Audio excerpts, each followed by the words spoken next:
Pemirsa, Menko Polhukam periode 2019-2024 Mahfud MD menilai proyek WUSH yang digarap di era Presiden ke-7 RI Joko Widodo telah memberatkan keuangan negara dan membuat pembangunan di sektor lain terhambat. Bahkan Mahfud juga menduga pembengkakan utang WUSH disebabkan adanya markup dan pasalnya terdapat perbedaan perhitungan antara Indonesia dan Cina terkait dengan biaya operasional WUSH untuk tiap kilometernya. Masalahnya sangat memberatkan bangsa kita membangun itu, menghilangkan pembangunan untuk rakyat yang lain kan, hanya disedot untuk ini gitu. Nah, apa akibatnya kalau misalnya tidak bayar satu, pilot dipilotkan. Yang sekarang sedang kita nikmati ini. Iya, atau itu diserahkan ke Danantara atau apa? Mau di-bailout oleh negara, kita bailout terus-terusan. Nah, ini yang harus diteliti karena ada dugaan markup. Dugaan markupnya gini, Mas. Ya, itu harus diperiksa ini. Uang lari kemana?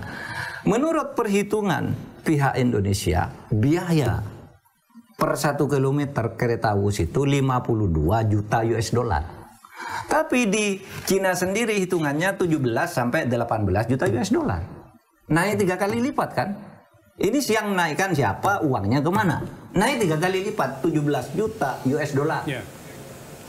Ya, bukan Pak Purbaya namanya ya, kalau gayanya tidak membawa berita. Ya, kali ini Menteri Keuangan Purbaya Yudi Sadewa berkelakar terkait dengan ruangan kerja Menteri Perumahan dan Kawasan Pemukiman Marwar Sirait. Ya, ruang rapat, ruang terima aspirasi, kemarin ratusan orang ini. Ya, ruang lantai gini Anda kasih apartemen berapa? Nggak ada dia. Oh, juga gini nih. Purbaya Yudi Sadewa menilai bahwa ruangan kerja tersebut besar dan tidak adil untuk Marwar Sirait. Hal itu terjadi saat Purbaya mengunjungi ruangan kerja pria yang akrab disapa Ara. Purbaya menyebut bahwa ruangan tersebut terlalu besar untuk Ara sendiri, sebab ukuran tersebut bisa menjadi beberapa unit apartemen. Beberapa kali lah gitu, 2 tahun sekali. Nah sekarang kalau ada perbaikan, ibu BPS berkenan mengganti Pak. Supaya tidak dibuat. Jadi kan soal kecepatan nih Pak.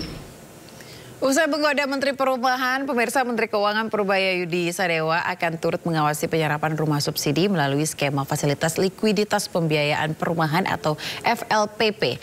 Ya, hal itu disampaikannya saat mendatangi kantor Kementerian Perumahan dan Kawasan Pemukiman di Jakarta. Purbaya mengatakan bahwa pihaknya tidak segan-segan untuk memindahkan alokasi anggaran rumah bersubsidi bila penyaluran mengalami masalah. Namun Purbaya optimis penyaluran kuota FLPP bisa disalurkan secara maksimal oleh pihaknya.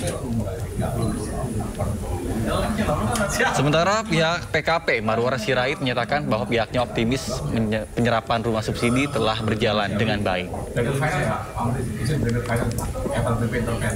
Skema beliau target 350.000 tahun ini FLPP bisa tercapai, dan itu dia udah punya tuh setiap bulan gimana penyerapannya. Tapi saya akan lihat akhir bulan seperti apa. Nanti kalau bagus ya kita nggak pindahin uangnya. Nanti kalau ada masalah ya kita pindah ke tempat lain dulu. Tapi saya yakin dengan kerjasama seperti ini, semua program antar pemerintahan, koordinasi dan lain-lain bisa diselesaikan dengan cepat. Ini kan semuanya kita yang bikin, aturannya kita yang bikin. Jadi kita bisa beresin dengan cepat itu. Dan saya sudah melihat cara mengatasi masalah tadi, orangnya di mana ada di mana yang terhalang dengan cepat. Pemirsa, Menteri Keuangan Purbaya Yudi Sadewa buka kemungkinan turunkan pajak pada 2026. Ya, Purbaya juga pastikan cukai rokok tidak akan naik.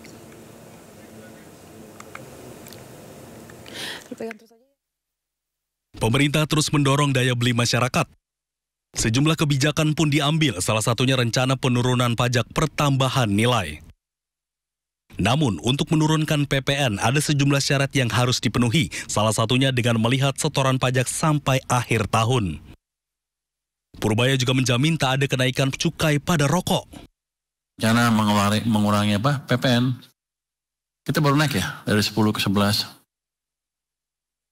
Oh, tetap naik aja, naik lah. Jadi gini, kita akan lihat seperti apa akhir tahun, ekonomi seperti apa, uang saya yang saya dapat itu seperti apa sih sampai akhir tahun. Saya sekarang belum terlalu clear. Nanti akan kita lihat bisa nggak kita turunkan PPN. Itu untuk mendorong daya beli masyarakat nanti ke depan. Tapi kita pelajari dulu hati-hati. Sebelumnya, PPN terus naik secara berkala, bahkan saat ini sudah mencapai 11%. Sejak 2025, barang mewah dikenakan PPN 12%. Meski terus naik, namun capaian setoran pajak masih kedodoran. Setoran penerimaan pajak per September 2025 sebesar 1.295 triliun, turun 4,4% dibanding periode yang sama tahun lalu. Dari Jakarta, Raharjo Patmo, iNews melaporkan. Pemirsa, Menteri Keuangan belum menerima proposal terkait dengan rencana renovasi Ponpes pakai APBN. Ya, Purbaya menyebut ada yang menyarankan menolak supaya tidak menimbulkan kecemburuan. Oh iya, Mr. Menteri Keuangan kembali menjawab rencana pemerintah menggunakan APBN untuk renovasi Ponpes Al-Hozini. Purbaya menyebut saat ini masih menunggu proposal. Purbaya juga berkelakar ada yang menghubungi dirinya supaya menolak karena dikhawatirkan akan timbulkan kecemburuan. Saya nggak tahu, saya belum lihat proposalnya. Tapi kalau dari sisi saya belum lihat, yang jelas saya belum tahu. Jadi begini, begitu saya udah mau ngomong begitu, saya akan lihat. Udah ada tuh yang WA ke saya. Jangan katanya, nanti yang lain iri. Saya nggak tahu gimana yang terbaik. Tapi nanti begitu lihat proposal, saya akan bisa putuskan. Ada kayak tempat lain lah. Rencana renovasi Ponpes Al-Hozini menggunakan APBN muncul pertama kali dari Menteri Pekerjaan Umum Dodi Hanggodo. Namun Dodi juga menyebut tidak menutup kemungkinan ada bantuan dari pihak swasta. Tim Liputan iNews melaporkan. Pemirsa, Kementerian SDM menandatangani nota kesepahaman dengan Badan Pusat Statistik dalam rangka pemutakhiran data tunggal sosial dan ekonomi nasional atau DTSEN. Ya, data tersebut akan digunakan sebagai acuan utama penyaluran subsidi energi seperti BBM, LPG 3 kg, dan listrik.